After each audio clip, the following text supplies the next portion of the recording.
10 horas, 1 minuto, nós vamos então conversar com a pré-candidata do MDB à presidência da República, a senadora Simone Tebet, conforme tínhamos anunciado agora há pouquinho. Senadora, bom dia, muito obrigado pela entrevista aqui para a CNN.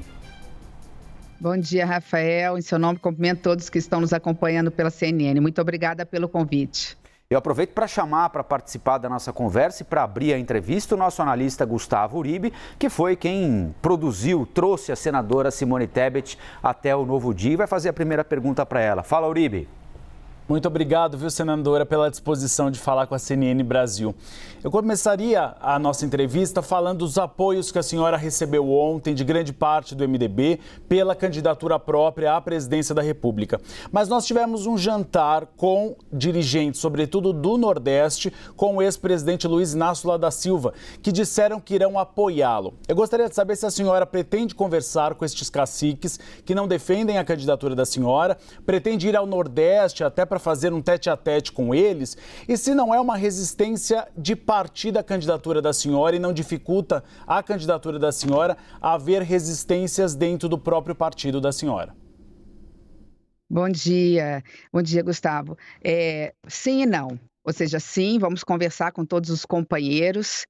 E não vejo esse foco de dissidência como algo anormal. O MDB é o maior partido do Brasil, que tem o maior número de prefeitos, vice-prefeitos, vereadores, o maior número de filiados. É um partido que tem a letra D de democracia, não apenas no nome, né? É um partido em movimento. Foi assim nas diretas já, foi tão responsável pela nossa Constituição cidadã, deu sustentação a tantos governos na execução e na implantação de políticas públicas, mas sempre foi um partido em que se discute, dialoga para chegar num bom termo. Nós não temos a unanimidade do partido, mas tenho certeza que teremos a unidade do partido em nome de um projeto de Brasil. A nossa candidatura, a nossa pré-candidatura, colocar de novo o MDB com uma candidatura à presidência da República, é sinal de que o MDB sabe do momento conflituoso e tão grave pelo qual o Brasil atravessa. Um momento em que nós temos uma disputa acirrada, ideológica entre esquerda e direita, e em briga de ex-presidente com o atual presidente, enquanto a população brasileira passa fome, enquanto a inflação de 2 dígitos corrói o salário do trabalhador brasileiro, enquanto a classe média está se endividando no cartão de crédito, não porque fez uma viagem parcelada, mas para comprar alimentos. Imagina a gravidade da situação social e econômica pelo qual o Brasil atravessa. Então, diante de tudo isso, o MDB, que é um partido sério, um partido que tem representantes com capacidade de perceber a importância da unidade, de um pacto a favor do Brasil, se apresenta. É natural, nós temos divergência. Nós estamos falando de 4 ou 5 senadores que, obviamente, merecem o meu respeito, e o têm, mas não representam a maioria absoluta hoje do partido. Nós temos a maioria absoluta dos diretórios executivos conosco, entendendo que é o momento do MDB se apresentar e apresentar um nome ao Brasil. Senadora, a senhora lembrou, não é? E nem é preciso lembrar o tamanho do MDB, com câmaras municipais ocupadas, com muitos prefeitos, com governadores e sempre um partido muito importante no Congresso Nacional, se não a maior, a segunda, terceira maior bancada no Senado, na Câmara dos Deputados. E sempre privilegiando esse aspecto, o MDB abriu mão de candidaturas presidenciais, com exceção agora de 2018, quando a candidatura do ex-ministro Henrique Meirelles foi muito mal sucedida, né? E a gente ouviu dia desses aqui o senador Eunício Oliveira falando nisso. Olha, a gente não pode ter um novo Henrique Meirelles sob risco de colocar em jogo aquilo que o MDB tem de ativo, que é a sua capilaridade, o seu tamanho. Como é que a senhora vai fazer, ainda pontuando muito mal nas pesquisas, ali 1%, 2%, 3%, para convencer esses parlamentares, principalmente, de que eles podem e devem aderir à sua campanha e não sofrerão o risco de verem as campanhas deles prejudicadas por uma campanha nacional mal sucedida? Bom, a resposta é simples, Rafael, porque na realidade são duas candidaturas muito diferentes. Eu não me coloquei candidata, como aconteceu com o Meirelles. Eu fui chamada pelo partido, por os movimentos de base. Foi o MDB jovem, o MDB Mulher, o MDB Diversidade, o MDB Socioambiental, o MDB Trabalhista, foram os MDBs da base, junto com vereadores, com prefeitos, com vice-prefeitos, que vieram dizendo, chegou o momento desse gigante que é o MDB acordar novamente, porque nos momentos mais decisivos ele sempre foi fundamental. Eu não vou aqui recapitular a história, mas não vamos nos esquecer que no momento da maior inflação mensal do Brasil, foi com Itamar Franco, do governo do MDB, que junto com Fernando Henrique implantaram o Plano Real. Então, a todo momento em que o Brasil mergulha numa crise ou institucional ou social, ou de desigualdade, o MDB sempre acorda. E foi o que aconteceu nesse momento. Então, primeiro, obviamente é isso. Eu não sou candidata de mim mesma, eu sou candidata de um partido que me chamou.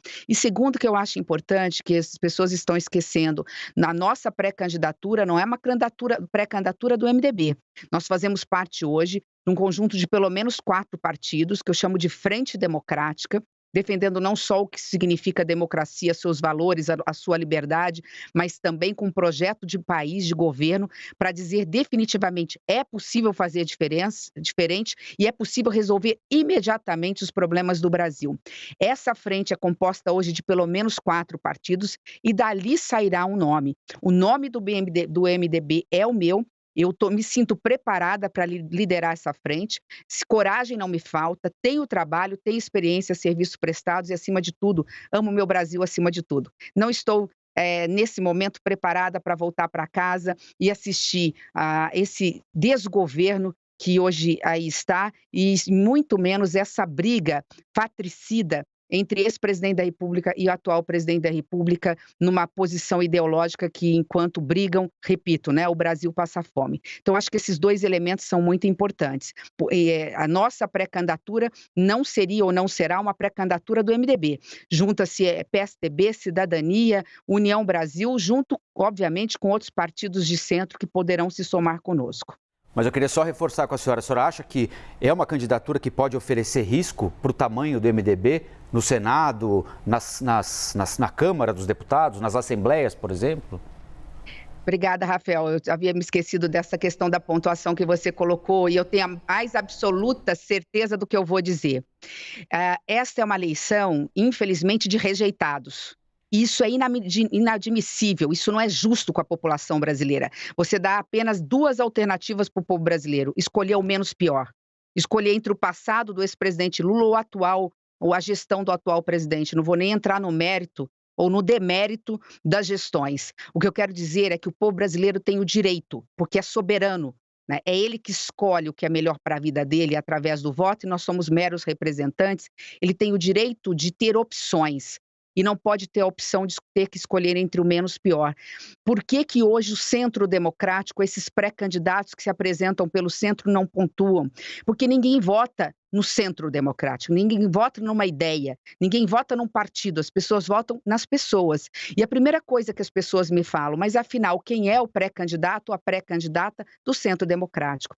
Enquanto nós não tivermos rosto, nome ou sobrenome, nós não temos o que apresentar ao Brasil. Mas eu também não tenho dúvida, Rafael, se 18 de maio, que é a data que foi estabelecida, nós saímos de lá com uma candidatura própria desse Centro Democrático, eu não tenho dúvida nenhuma, numa qualitativa que fizemos, que nós temos condições de crescer e crescer muito rapidamente. E aí não é só pelo fato de que sou a única mulher que teria espaço para conversar através das propagandas eleitorais, dos debates. É porque nós estamos falando hoje de um Brasil combalido, de um Brasil que não está entendendo e reconhecendo o Brasil que vive, um Brasil onde precisa da voz de uma mulher para dizer que Brasil nós, mulheres, mães, filhas, queremos e para quem queremos esse Brasil. Então, o jogo não começou ainda, eu tenho convicção de que esses quase 40% de indecisos só estão esperando o nome do Centro Democrático para se decidir. Repito, né, quando nós temos 2 candidatos que pontuam bem, mas que têm alto índice de rejeição, muito alto índice de rejeição, é porque alguma coisa está errada. O errado está no fato de hoje só termos 2 pré-candidatos realmente postos à disposição da escolha do eleitor. Senadora Basília Rodrigues, nossa analista de política, também quer fazer uma pergunta para a senhora. Basília. Oi, senadora, tudo bem? Bom dia, obrigada pela entrevista.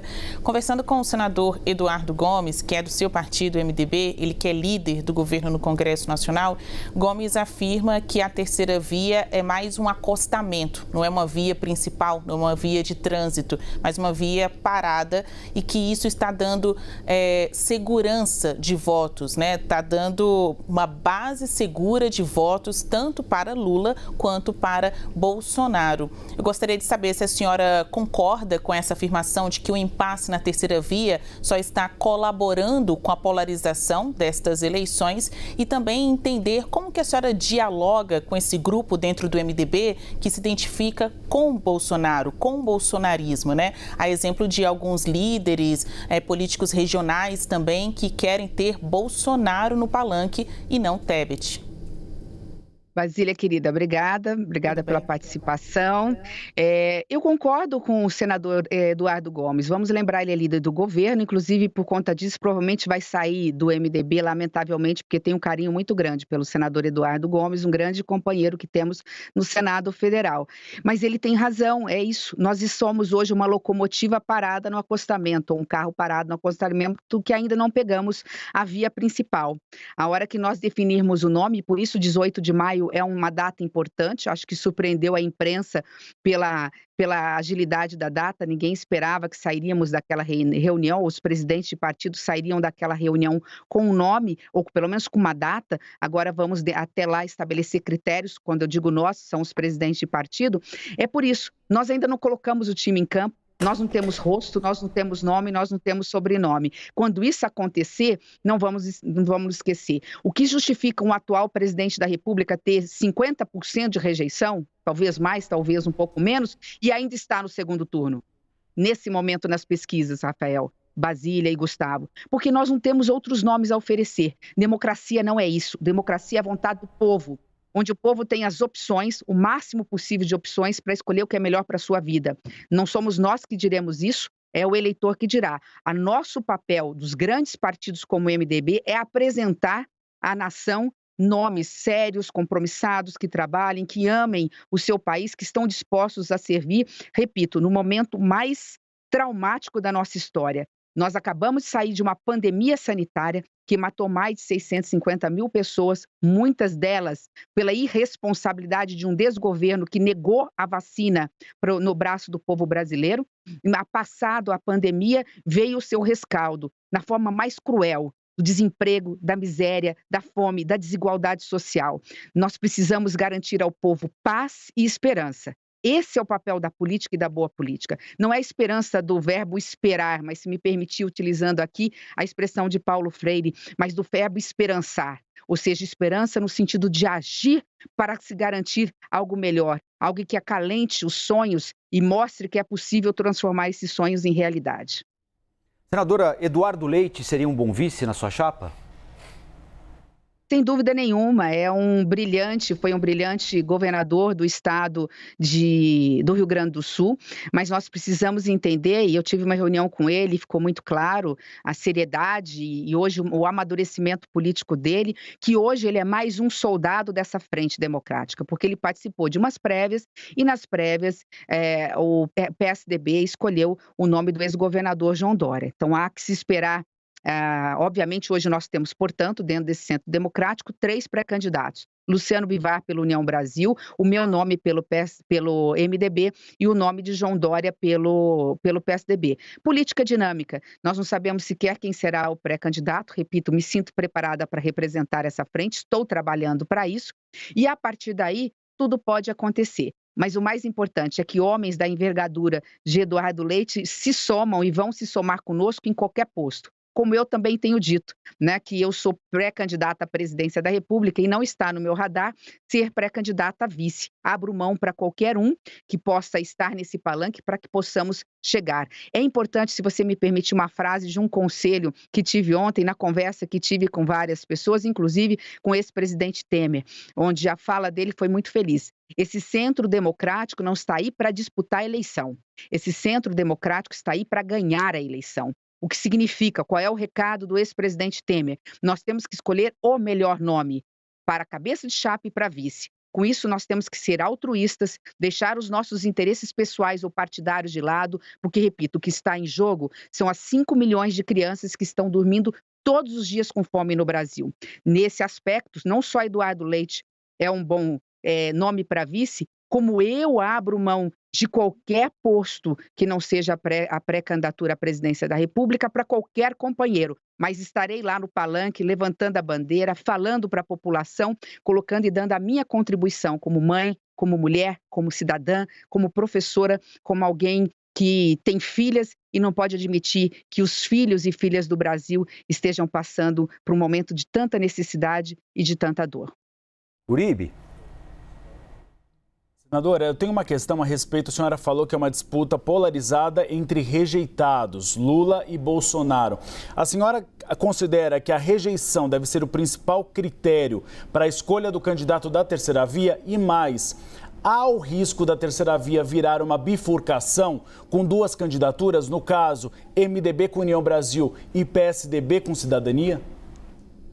Uribe, eu não posso legislar em causa própria. Eu gostaria muito de dizer que o critério principal seria a rejeição, porque eu sou a menos rejeitada, porque sou a menos conhecida. Consequentemente, o fato de ser mulher nos favorece nesse aspecto, de me apresentar como a única voz a poder falar em nome de todas as mulheres e famílias brasileiras sobre a ótica e a visão da mãe, da mulher, da filha. Né? Gostaria muito que esse pudesse ser o critério. Mas o critério vai ser muito bem escolhido pelos presidentes de partido. Eu dei uma procuração para o presidente Baleia Rossi decidir por nós, pelo partido, quais são os melhores critérios. Mas, sem dúvida nenhuma, sua pergunta é muito importante, não é possível haver crescimento quando você tem um índice de rejeição muito alto. Isso é claro. Isso não sou eu que digo, é a ciência da política que o faz. Então, um dos critérios, sem dúvida, é esse. Não acredito nessa bifurcação. Como eu disse, eu não sou entrave para ninguém. Não há um projeto pessoal. Há um projeto de pátria, de nação, de família, de ver um país tão rico que alimenta mais de 800 milhões de cidadãos pelo planeta fora e não tem a capacidade de alimentar dignamente 27 milhões de miseráveis que ganham menos de $2 por dia, ou seja, menos de R$10 por dia, portanto, menos de R$300 por mês.